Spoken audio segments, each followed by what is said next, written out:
Welcome back to the lab.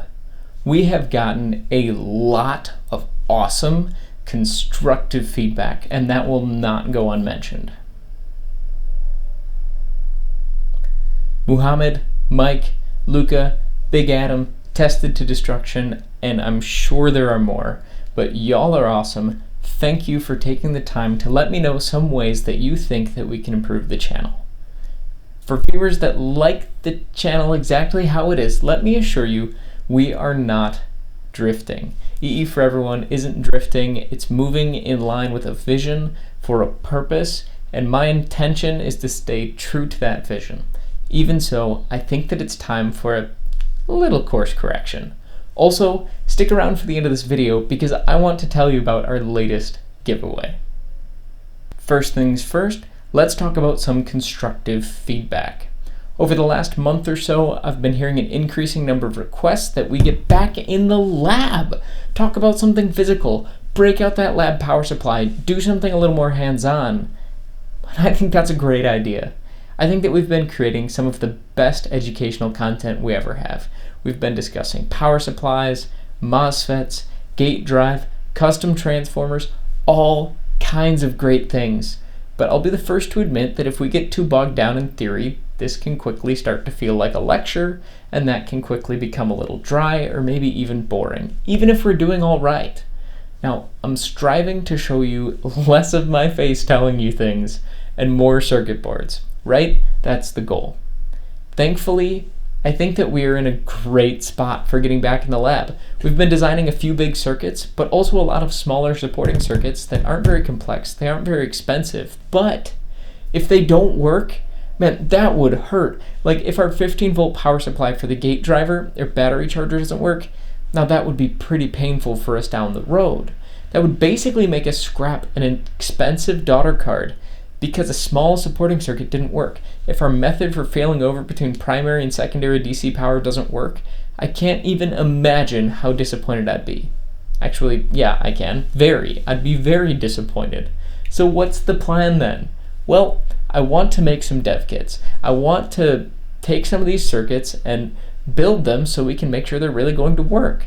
As we've been designing the various circuits for our power modules, I've actually been flagging a few of these specific designs that I want to make sure we prototype before finishing the design and building the larger system. Now, some of these are technically complex and I want to make sure that the control loop's going to be stable.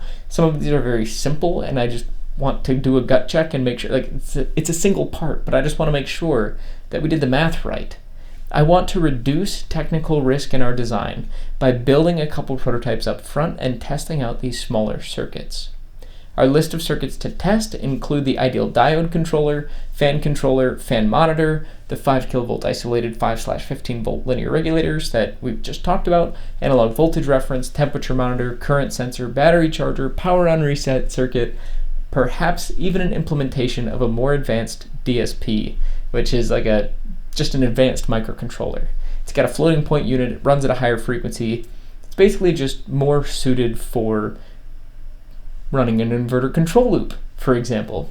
Now, I know we haven't quite talked about all these designs yet, or even all of these design decisions, but the designs are done, the decisions are made, and we can talk about these details while we wait for the PCBs and parts to get delivered.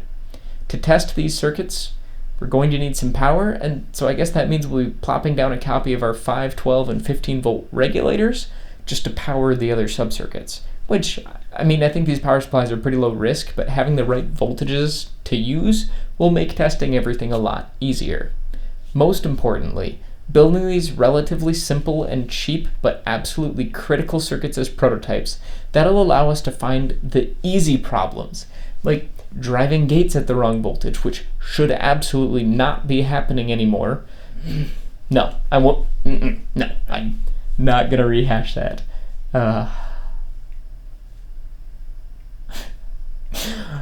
Needless to say, building these absolutely critical circuits as prototypes will allow us to find the easy problems that can be easily solved, but would turn into messy reworks while building the complete system. I think that we found enough little mistakes in our first UPS to know that we'll likely find at least one simple mistake in the new design that we didn't catch in the last one or in the circuits we built before. Well, that's basically it. I'm making this video to let you know that I heard your feedback and I agree. It has been a long time since we got back in the lab. It's a long time coming, and I think it's time that we took a break and had some fun. So here's how we'll get there. First, I need to export a BOM from our 4 schematics. I'll then consolidate the number of unique part values used across the 4 designs to keep things clean and to help us save a couple bucks in assembly. With that done, we'll pick some orderable parts for all those resistors, and at this point, I'll take bits and pieces from the 4 schematics and merge the pieces that we want to prototype into a single design. We'll talk about this more in a few days, where I will hopefully have finished up the schematic parts of this work, and we'll be most of the way through designing the PCB. Easy as that. Starting the work for these prototypes before we're done discussing all the little details means that we can sprinkle in more hands-on content, unboxings, live streams, all those kinds of fun stuff that will keep us coming back into the lab as we test these sub-circuits. Just trying to keep a little more flavor in here. Like, the informational technical content is important, but not boring you and keeping this real and physical is also important. So, on to the next thing. I want to tell you about our new giveaway. This is meant to be 100% a community-focused move, and we got some stickers. Made a form where you can sign up to win some of these stickers. We're giving away 25 uniquely serialized pieces of goodness, and I would love for you to have one. Now, our form might seem a little over the top, like really, terms and conditions and a privacy policy for a sticker, but yeah, one does not simply give something away.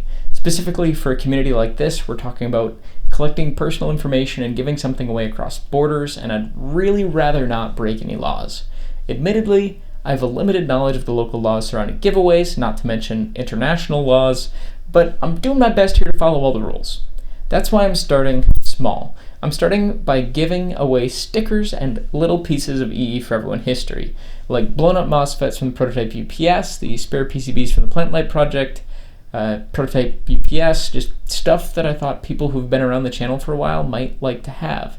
Sentimental stuff. That way, if I find out next year that we were doing something wrong, I don't have to feel too bad about it because I know the value of what we were giving away was relatively small. You'll notice in our form that I ask what country you're living in, and that's because I can't possibly investigate the local laws surrounding giveaways in every country. I know that most of our viewership is in the US right now, so that's the first country that we looked into. If you use the other option to let us know that you aren't living in the US, I'll investigate the local laws surrounding giveaways between the US and wherever it is you're living and try to sort out those details. If your country is listed explicitly as an option, that means that we've looked into it and we believe there should be absolutely no problem giving you a sticker. By the way, if we're wrong and you see a country on that list and you know there's a problem with giveaways in that particular country, please let us know. Again, we're trying to follow the rules here, but we're not perfect. Anyways, we have 25 of these stickers to give away. We've uniquely serialized them, and we have up to 5 of those larger pieces of EEforEveryone history to give away to our viewers like you. If you want to be in the running to win one of these things, here's what you do. Subscribe to our channel, EEforEveryone, comment on one of our videos if you haven't already, live in a country where giveaways aren't illegal, either be 18 years old or be represented by your legal parent or guardian, then sign up on our form on or before the 31st of October 2019. The terms and conditions listed in our form were crafted both for our protection and for yours. I want to be very explicit about what we're doing and how I'm going to handle your data. I encourage you to read the terms and conditions, and that's why the first section of our form needs to be you accepting these. If you're short on time, just know that EEforEveryone will not sell your information, and we will use it for the reason it was provided. If you're signing up for a sticker giveaway, we will use your information to ship you a sticker if you win. If you're really sensitive about your personal information, I get it. Just put contact via email if selected in the address line on our form. I totally get it. It will not affect your odds of winning. Speaking of forms, we have a couple more linked in the description as well. We have a form for people who want to volunteer their musical talents, video editing skills, engineering know-how, or machining prowess to help us in our goal of inspiring people to pursue learning through applied knowledge. I've had a couple of awesome folks reach out via email to lend a hand. I'm looking at you, Dr. Roxo and Sai. I really appreciate how you want to lean into our community. No need to sign up with this form again if you volunteered via email, but if you have some skills that can help us out on our journey, fill out that volunteer form and we'll take a look. As always, if you have questions, comments, concerns, want to talk about your project, or really anything. Just drop a comment on our videos or send us an email, but I've created a general feedback form as well. I can't imagine why, but if you have thoughts that you'd rather not drop in the comment section or suggestions, and you want to make sure that we have a chance to work on them first, I've created this form for unsolicited feedback.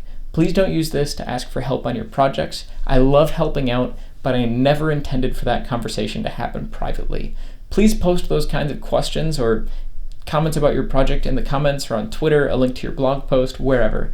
I really want to foster a feeling of community here. I want everyone in our community to be able to see the awesome things that we're all working on. If we need to create a Discord or a Slack channel, like some other means of keeping in touch, let me know and I'll see what I can do. Basically, I'm pretty excited right now. I'm excited that we have these sweet stickers, I'm excited to give them away to our community, and I'm excited for the prototypes that we're just getting started on. If you like what you saw today, then consider subscribing to be notified of our future videos, where we will discuss the fan controller and give an update on these prototypes.